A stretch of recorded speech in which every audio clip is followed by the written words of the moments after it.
And I think the influence of the railways is almost akin to the birth of the internet in the digital age. It's been so significant in terms of its impact and influence.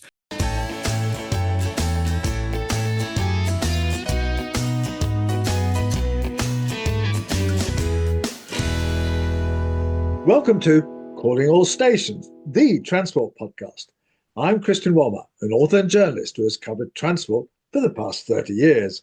In every episode, we try to keep you up to date with the most engaging news stories, policy developments, and interviews in the transport world. And with me is my regular co-presenter, Mark Walker, who has spent decades looking at transport policies and legislation. So, Mark, what are we covering today? Hello, Christian, and Happy New Year to you and to all of our listeners. We have two main items in the podcast today. A little later, we're going to discuss developments relating to buses in Great Britain and the introduction of a major new piece of legislation to reform the bus services and industry. But before that, we have an interview with Alan Hyde, who's been speaking to you about the Railway 200 initiative, celebrating the bicentenary of the Stockton and Darlington Railway throughout 2025. Well, it's 200 years in 2025 since the opening of the Stockton and Darlington Railway, which is a pioneering railway in several respects in terms of taking passengers and using steam engines. And the celebrations are going to go on all year and organised by the Rail 200 committee. And we thought that to kick off the new year, we would have a chat with Alan Hyde of Rail 200 to tell us both about what's going on, but also let's start off, Alan, with why is this important? Why should we care about 200 years of an old ramshackle railway? Well, I wouldn't necessarily agree with that description, but thanks very much for having me on, Christian. No, I think, the railways is hugely important to our national life. It shaped the way we live, shaped our livelihoods, it shaped the world. And as you know, that moment in 1825 with the Stockton Darlington Railway was the journey that's changed the world. It was a pivotal time. So I think it's right to celebrate what's a national milestone for an industry that really matters to people and the economy and the environment. And I think, the railway itself provides lots of benefits, perhaps some of which don't get sort of fully recognised. It's had a very rich pioneering pedigree, which is still alive and kicking today, shaping the modern age. And I think it's right and proper that we take time out to celebrate its achievements and look forward to a simpler, greener, better railway. What do you think? What do you think are the achievements that we should really look at then, or you're going to celebrate? Well, I think Railway 200, which we're a very small core national team, but it's a partner-led campaign, as you know. So we've been doing a phenomenal amount of engagement last year, which is all about preparation and engagement. This year's all about delivery, and it's trying to tell a very big story, potentially the UK's biggest ever rail story, with support from our partners, about how the railway's role in national life. That it obviously carries large numbers of people around the country to jobs and to the market. It carries large numbers of goods that help us to enjoy a certain quality of life through freight services. It's environmentally friendly. It takes lorries off the road, considerably less CO2 than travelling by car.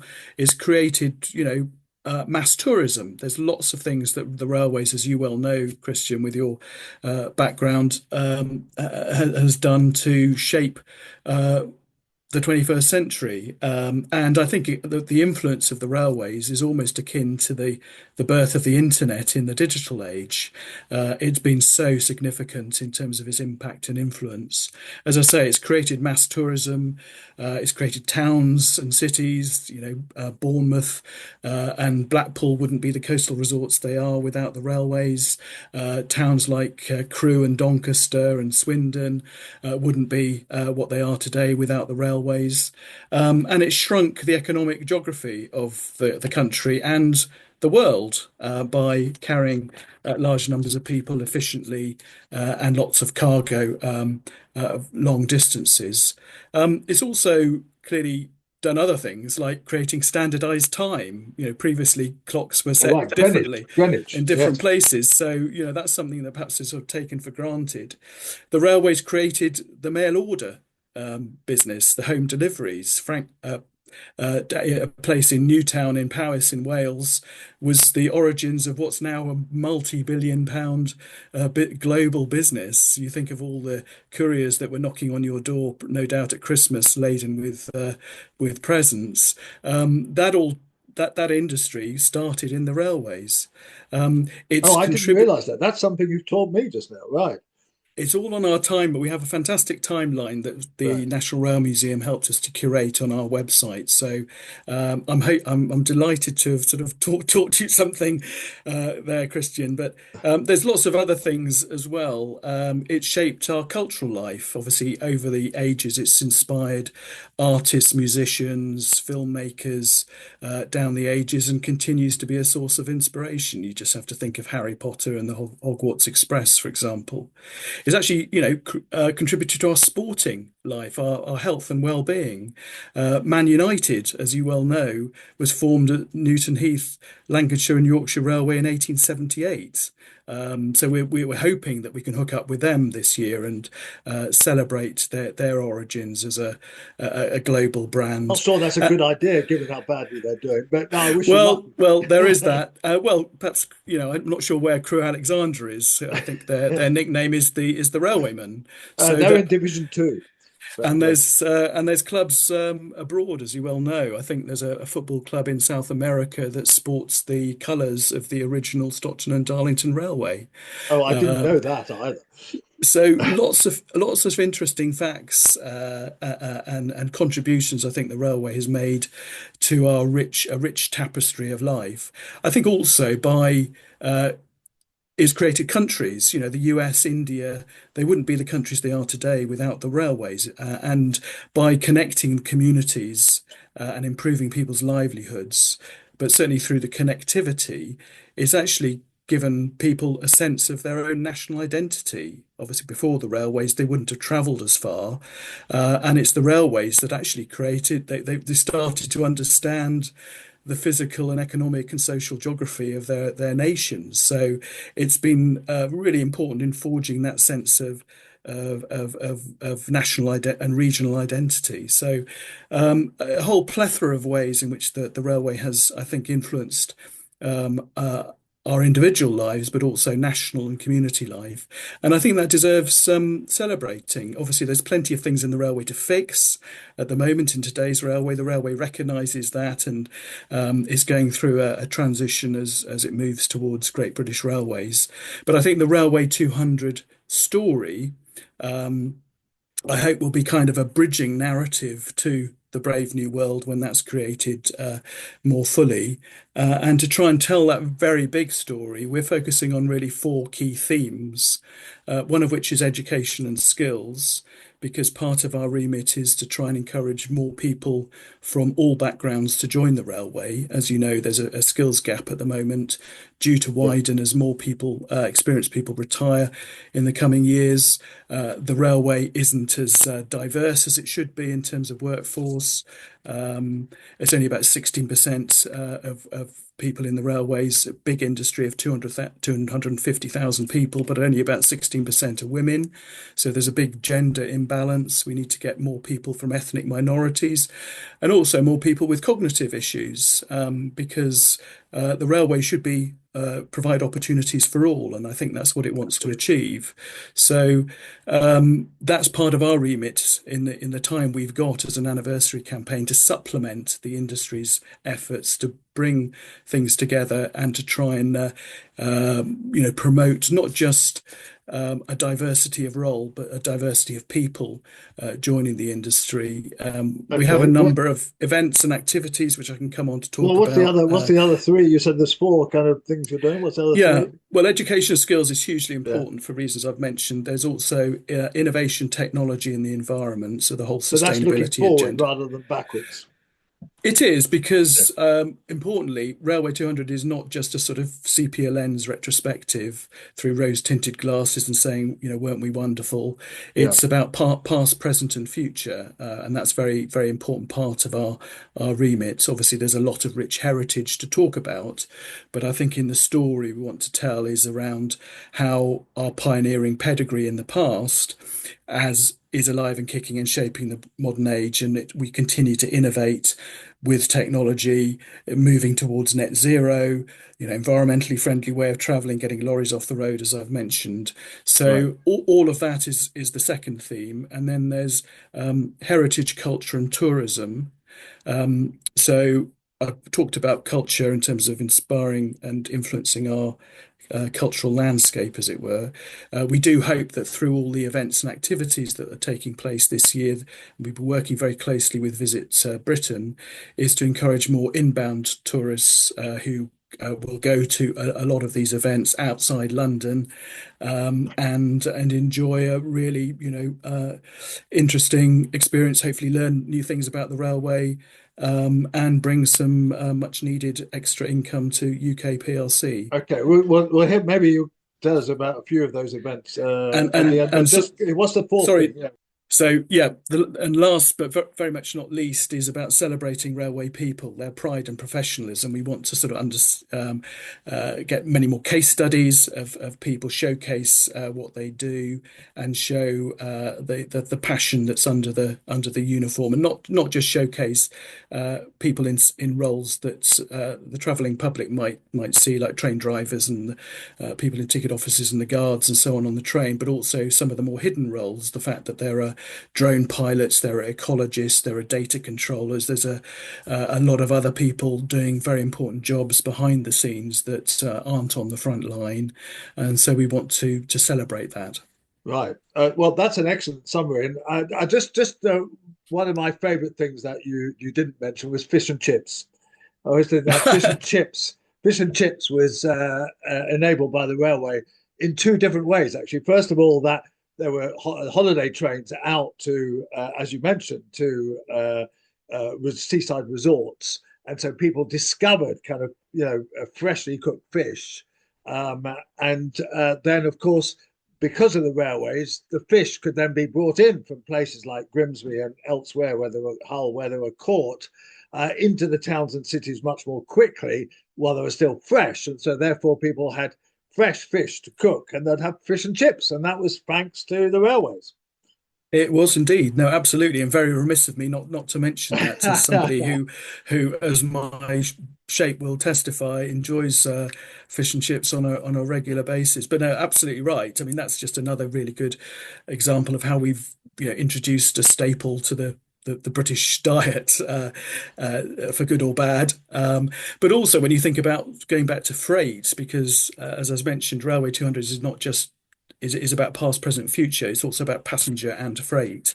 And if people think about their Christmas, for example, a lot of that will have been delivered by freight, their turkey, their Christmas crackers, the bunting, the wine. Yeah. But obviously, the freight sector hasn't had the need, perhaps historically, to become in marketing terms of sort of B2C sector because communicating what they do to the general public. Yeah. And so many people don't appreciate the products and services that they enjoy on a daily basis that's delivered to them by the freight sector, including And helping to quite keep the rarely, nation's yes. exactly and Yeah. helping to keep the nation's lights on, for example. So when you think that the freight sector can one train of steel can make 1,000 new cars, or 60,000 white goods, carry enough materials to build 30 homes. There's a significant contribution, and obviously from the freight sector, and some significant ambition to grow that as the opportunities Absolutely. allow. Absolutely. So tell us, have you got some big events lined up and maybe some small ones as well? We have. I mean, we launched the anniversary year at noon on the New Year's Day with a global whistle up, which was an idea that came out of the Heritage Railway Association, which we then Right. expanded. And that was fantastic because it involved about 50 plus heritage railways and the mainline railway. Hornby took part, even Thomas the Tank Engine was blowing his whistle, and it spanned 5 continents. So we had Right. Amtrak in the US, we had railways in Sierra Leone, New Zealand, Australia, Oh, um, fantastic. Germany, France, Holland taking part, which was a really good way of kicking off the year. Lots of people turned up on a soggy day to blow their own whistles and take part, and involved about 200 locomotives in that activation, as it were. And then the following day, the Royal Mint launched their commemorative coin set for the year of 5 coins, one of which is a rail coin that commemorates the opening of the Stockton and Darlington Railway. The rail coin itself will be available individually later in the year, but at the moment it's part of a set of 5.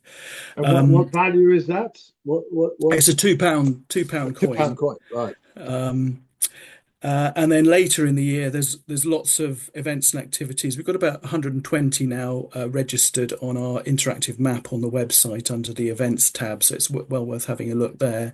But just to pick out some of the key events, we will have an exhibition train called Inspiration that will crisscross Britain from this summer for 12 months. So it would actually go into 2026, and that's really to promote innovation and careers.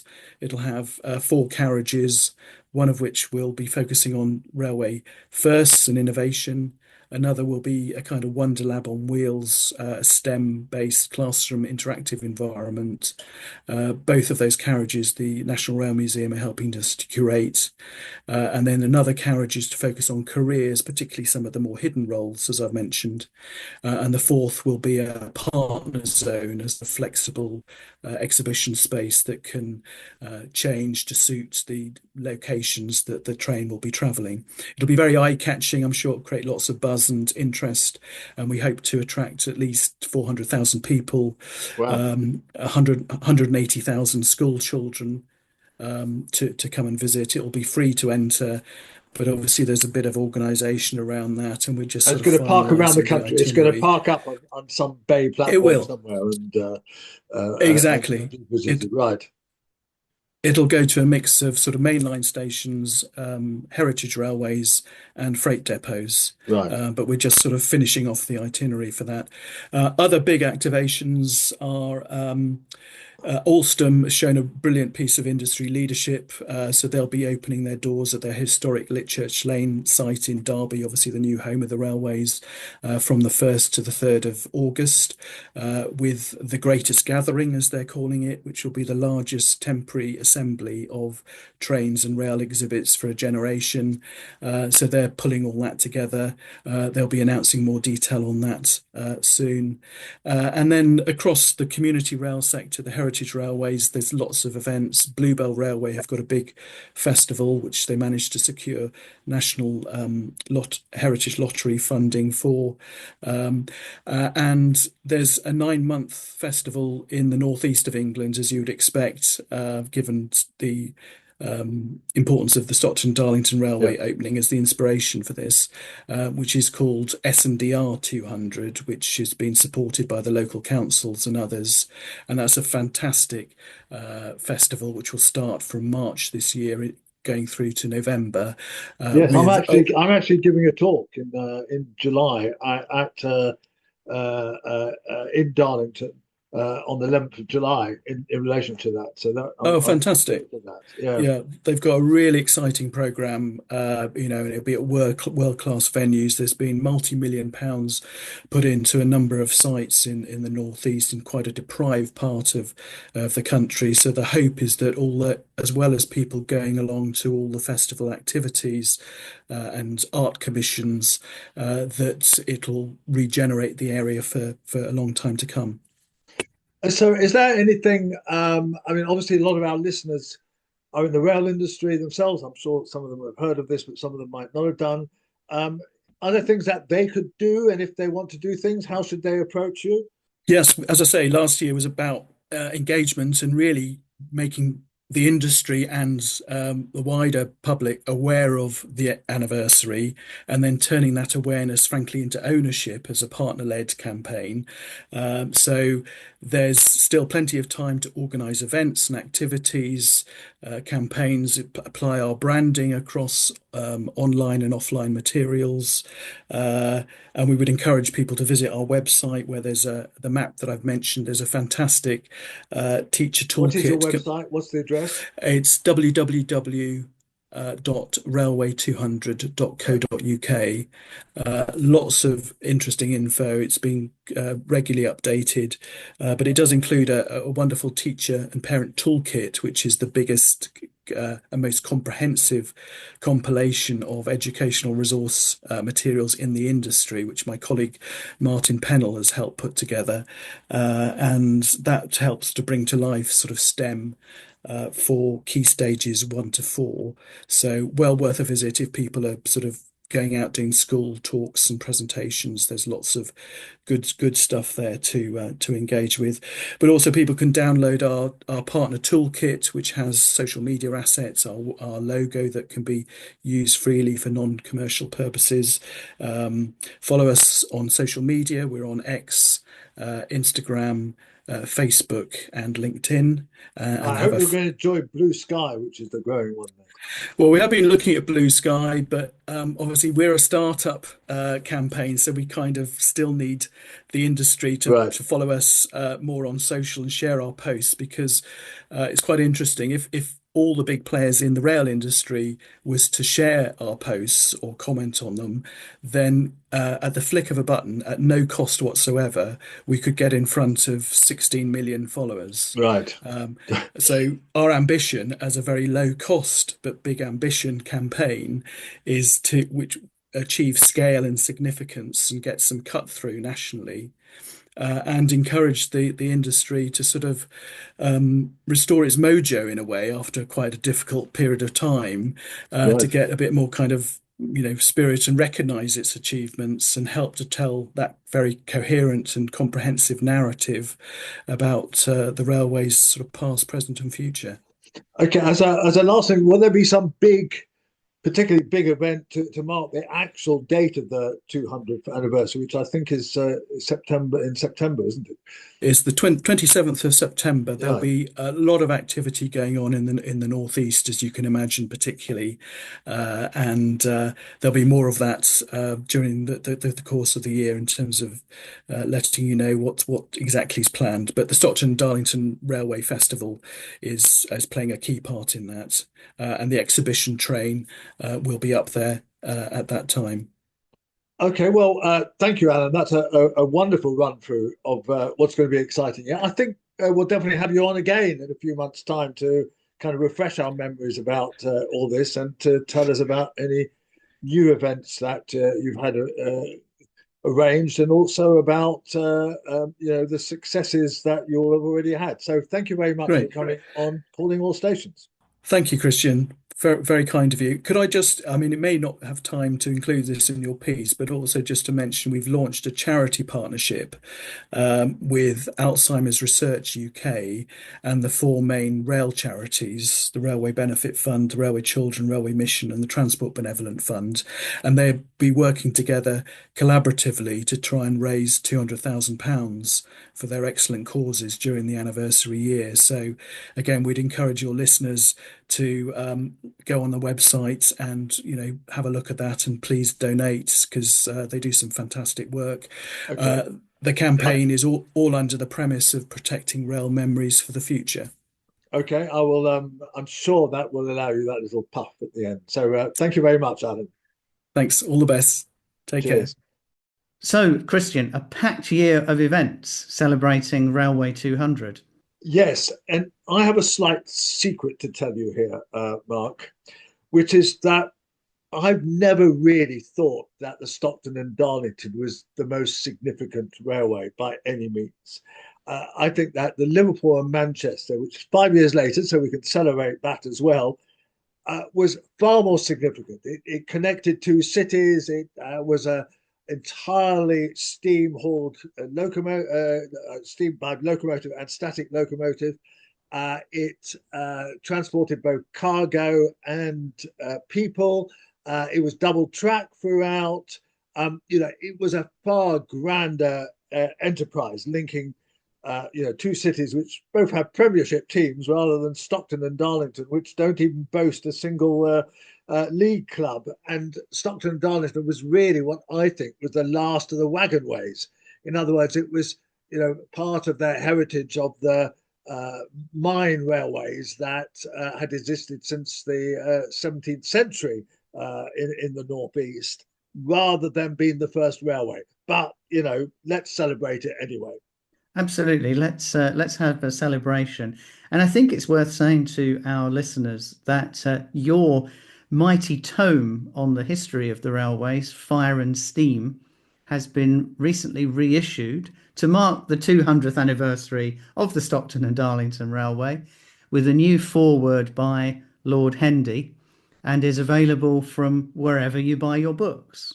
Absolutely. And it has a controversial cover on it, because the cover shows a kind of Pendolino train, but it's more like in Southwest Trains livery, and that's already attracted some criticism. But as I always say, this is an artist's impression. It doesn't mean that it's actually real. It's not a photograph. But anyway, hopefully that little bit of controversy will just attract a few more sales. So, Mark, you've been looking at the new legislation relating to buses, which is maybe going to transform the bus network, particularly outside London. What's the key points in it? Well, listeners who follow the bus industry will know what a remarkable story it's been for the last just over 40 years, since the buses in Great Britain were mostly privatised and deregulated through the 1985 Transport Act. And what we've seen in recent years, first of all under the Conservative government, and then greatly accelerated under the newly elected Labour government, has been a reform process to restore a higher degree of local control over bus services. And in fact, this is a very significant week for buses in England, because not only have we had the introduction of the bus services bill earlier this week in the House of Lords, but last Sunday, Greater Manchester, under the leadership of Mayor Andy Burnham, completed the rollout, establishment, launch of its Complete B network, which is a total network of franchised services under local political control, comparable to the arrangements in London. And that's the first time we've seen something of that extent anywhere except London for, as I said, nearly 40 years. So a remarkable achievement, but a tortuous process, I think it's fair to say, to have reached that point. And that's really what this new bill, the Bus Services Bill, is designed to address, because it actually has 11 provisions, and I won't sort of go into detail on all of them, because you might all lose the will to live. But most importantly, of those 11 provisions, in some ways, is it's designed to make the rollout of the Greater Manchester model easier, faster, cheaper for local authorities and local leaders to achieve than has been the case under the pre-existing legislation, because it takes a lot of effort, a lot of process, a lot of consultation, and a lot of kind of legal pitfalls to avoid in order to establish a franchised system of bus operation.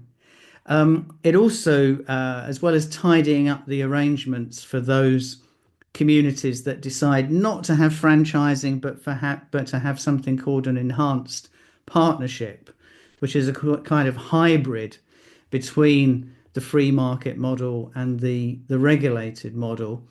It does introduce something that was a Labour manifesto pledge, which is to make it easier for local authorities to establish their own bus companies. Because at present, even if you have a franchised model introduced locally, it's likely that your bus operators are going to still be private companies, many of them part of the big transport owning groups. As they are in London, yes. As indeed they are in London, and indeed they are in Greater Manchester. So although there are a handful of municipally owned local authority bus companies across Great Britain still, Yes, Reading and Lothian, yeah, Cardiff, and so on. yeah, This is designed to allow the establishment of those companies more easily. Now, that's still, it strikes me, Christian, that's still a pretty tall order for local authorities to sort of create a step bus up and company. address, Yeah. given all the other pressures that they're under, and the risks that they might be required to take in setting up a business like this. But nevertheless, it's designed to make it easier for them to do that. And there are various, as I said, there's a total of 11 provisions in this bill, which go across matters such as safety and accessibility, school services, the training of bus staff even is something that gets a mention here, because of course there would be no bus services without the people that drive the buses and Right. maintain and operate the fleets. So So one of the things that it does now is, I mean, the bus companies used to not be able to coordinate their services with one another because they'd get into trouble with the markets authorities. Is that now that will now be possible? So if you have two bus companies in a particular town, they'll be able to talk to each other and talk to the local authority the way they this couldn't was, before. to some extent, this was addressed by the earlier Conservative Right. legislation. The Bus Services Act of 2017 addressed some of the absurdities in the competition regulations, which, as you rightly say, meant that those companies, private companies and local authorities that tried to coordinate services Yeah. historically could actually be sort of fined and prosecuted for anti-competitive behaviour. So there have been Yeah. steps in the past to remove those obstacles, and of course, the introduction of a lawful franchising system in effect creates a local monopoly on the bus network under democratic control, as London has continued to enjoy over the last 40 years, but is now available in other parts of the country, at So least do other you parts of think that England. we're going to see a lot more Manchester type models emerging, or do you think it's still going to be an uphill task? Because God, it's taken a long time, and in various places there've been legal cases by the bus companies and so on. There was in Manchester, indeed, and there was another one in Newcastle. That they fought tooth and nail against this. But now that the legislation favours the local authority model, do you think we're going to see lots more? It does appear that this is something that there's a real appetite for amongst the emerging band of metro mayors Right. across England. Um, Probably more so from those that are of the Labour Party, of which the majority are. But there are further metro mayors being elected this May. So it'll be interesting to see what kind of bus provisions they want to make. It's also important to reflect that just before Christmas, the UK government published proposals for the further reform of local government in England, which would see a simplification of local government institutions, because there are still many parts of England where people have two councils, a district council and a county council. But also the increased use of metro mayors or comparable directly elected mayors across large geographical territories. And it seems highly likely that these mayors and other local leaders are going to want to offer improved bus services as a key part of their pledges to the electorate, and so can be expected to use these powers more extensively. So although there's a lot of talk about reform of the rail industry in Great Britain under the recently elected government, what we are seeing progressively is a transformation of the scene as far as buses are concerned. Okay, well, lots to talk about in the future, I'm sure, as that unfolds. Here's Christian's final thought from the Departure Lounge. Well, this is a departure. Mick Lynch, who has led the RMT union for many years, has announced that he is leaving at the relatively young age of 63. And it's going to be a very hard act to follow. He is probably the most consummate media performer in the rail industry. I mean, he's just absolutely brilliant at it, and the way he's knocked back hostile interviews has been a joy to watch, and is an object lesson for people who are facing up against hostile interviews. Indeed, there's a lot of Labour politicians who could learn from that. And the IMT is still, of course, big news. I mean, most unions in the past 30, 40 years have really somewhat disappeared, and industrial relations, which used to kind of have lots of correspondence on national newspapers, now they're now not pretty much non-existent, because the days of many strikes have gone because of the lack of union organization, and the fact that technology has killed off much of the possibility for union activity at times. So this will be a big story, and will be followed up about who will actually succeed him, and what type of person will take over, because he's been seen as pretty left-wing. Will there now be a kind of move towards the centre? Will there be somebody more Starmerite? Remember that RMT is not affiliated to the Labour Party, and because it sees itself as left of the Labour Party. So plenty to look at there, and this is going to be another really interesting thing to investigate in 2025.